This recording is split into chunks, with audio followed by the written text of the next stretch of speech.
Last evening, late into the evening and early this morning, we were able to undertake works that precautionary measures that have allowed us to restore Highway 97 northbound lanes underneath the Westside Road overpass.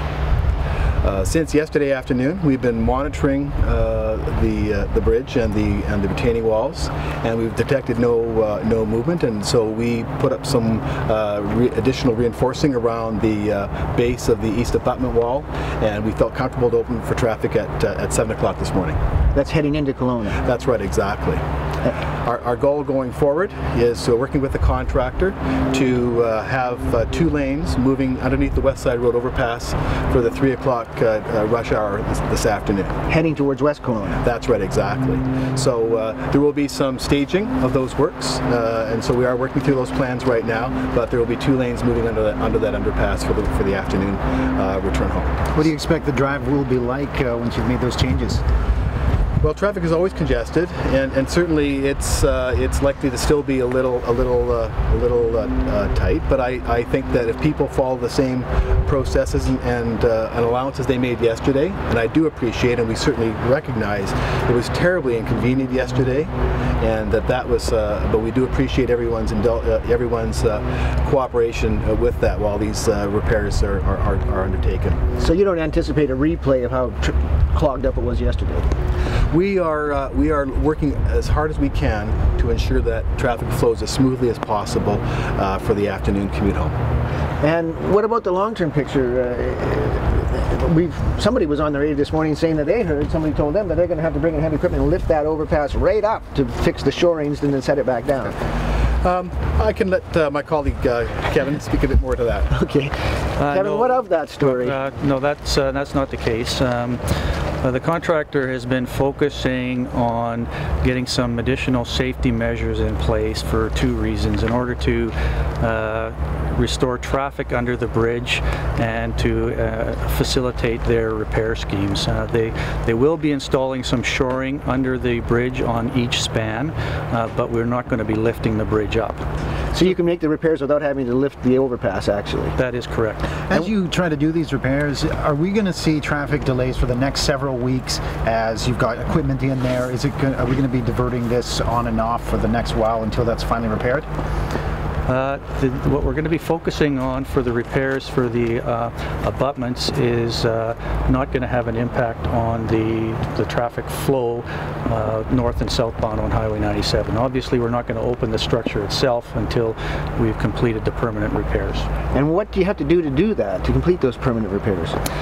The remedial design is underway. Conceptually, we've had some discussions with the contractor. It looks like the solution that is coming forth is to use shotcrete to build out a new facing system.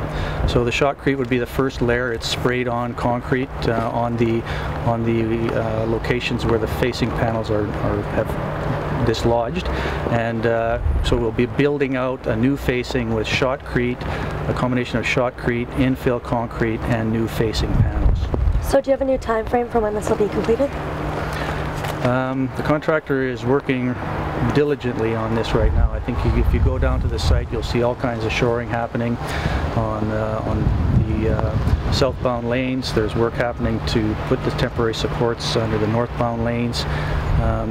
We're anticipating the shotcrete work could start as early as today, and the total repairs, as I mentioned earlier, I think is going to probably be in the neighborhood of weeks before we get the actual structure back in operation again. Do we know yet what caused the wall to collapse in the first place? We don't know yet what has caused the wall to collapse in the first place. We've really been focusing on getting some measures in place to carry out the remedial work and restore traffic. Those are certainly our priorities, safety and traffic mobility. The review of what actually happened is ongoing. There's a review of the design itself, the construction methodologies, the materials used. This is all taking place now, but we haven't got a conclusive answer yet. That'll take some time. Somebody was saying something about faulty rebar or less than perfect rebar. Is that a possibility? What we've observed from the portion where the walls facing is dislodged is that there was failures at the connection at the back of the precast facing panels to the soil reinforcement. So that's probably what that's related to. And that's certainly one of the things that we're going to be having a look at is what happened at that connection. So you say when the soil reinforcements, is that the rebar then or something? I guess you could call it rebar of sorts. Rebar is the term that we use for reinforcing steel in concrete.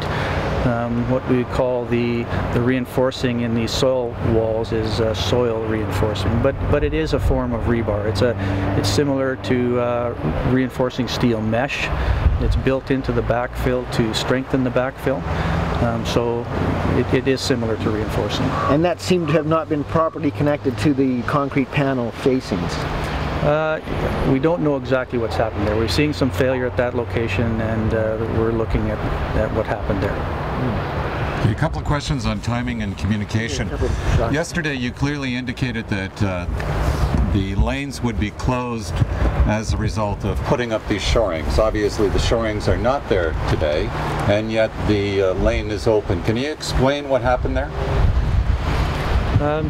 Yesterday we were monitoring for movements, and there was some slight movement detected, and as a precautionary measure we diverted the traffic off the highway. What we're seeing today is that through our monitoring is that there is no movement, and so we feel the structure is safe and that we can put the traffic back under the structure on the northbound lanes while the contractor installs their temporary precautionary measures. So it's safe for motorists even though the shorings are not installed. Is that what you're saying? Yes. And in terms of building that road behind the WFN office, that had to take at least 24 hours, so you knew ahead of time that you were going to close that northbound lane, and yet you didn't inform the public. Why is that? Well, we built an alternate route as a precautionary measure. At the time we were monitoring, and we didn't have any results at that time. And rather than be surprised, we knew the Monday morning commute was coming up. We went ahead, built the road without really, with hoping we wouldn't have to use it. So it was done in advance of the knowledge that the bridge was not moving. Do you think that the Ministry of Transportation could be doing a better job in informing the motoring public about these sudden changes? We were using our media advisories. Information is posted on Drive BC, and I know many of you are also following that on social media as well. We are responding to telephone inquiries and doing our best to working with you to get the information out. We recognize that again, yesterday's traffic was very inconvenient, but I do also want to say that I appreciate the efforts people took to try and mitigate their travel plans.